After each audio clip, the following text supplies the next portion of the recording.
Bismillahi Raxmaani Raxiim. Casharkan maanta waxaan ku baranaynaa sida waqtiga looga bedelo computerka timeka. Sida looga bedelo ayaan ku baranaynaa.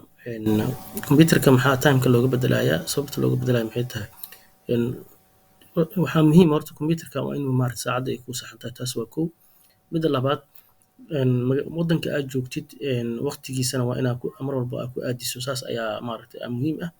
Haddii kale hadhowdii waxyaabaha qaar aan ku shaqaynaynin oo kale, barnaamijyada qaar kuma shaqaynayo haddii computerka saacadda aysan ku saxnayn.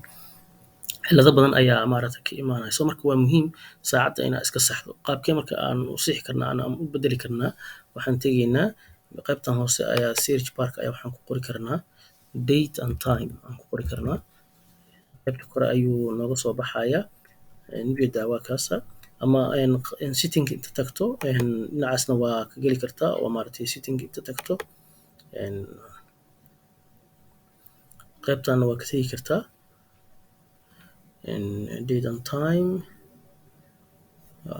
time and language meesha ku qoran tahay kaliya ayaa siinaysaa.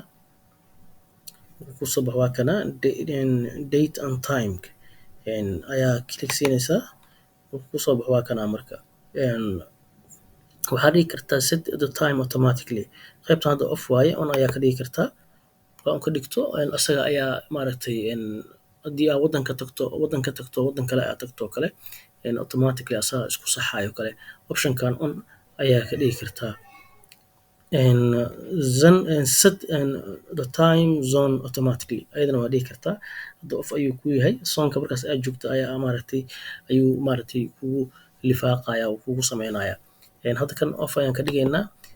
Qaabka saddexaadna waxaan dhihi karnaa adiga si toos ayaa u geli karto, si toos ayaa u sameynaysaa. Waxaan dhihi karnaa change ayaan tegaynaa. Markaan change tagno date-ka waa iska bedeli kartaa. Taariikhda waqtigii u baahan tahay ayaa ka dhigi kartaa oo marka taariikhda waqtigaas la joogo ayaa ka dhigi kartaa. Intana waxaa dhigi kartaa timeka waqtiga ayaa ka bedeli kartaa. So marka aad rabto inaad ka bedesho intaa click ayaa siinaysaa. So marka saacadda aad rabtid ayaa ku aadinaysaa.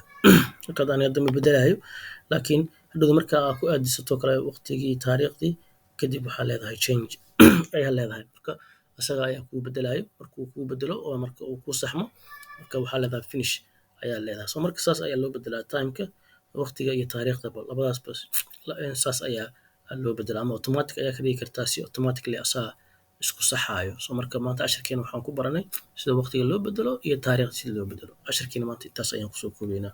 Wassalaamu calaykum.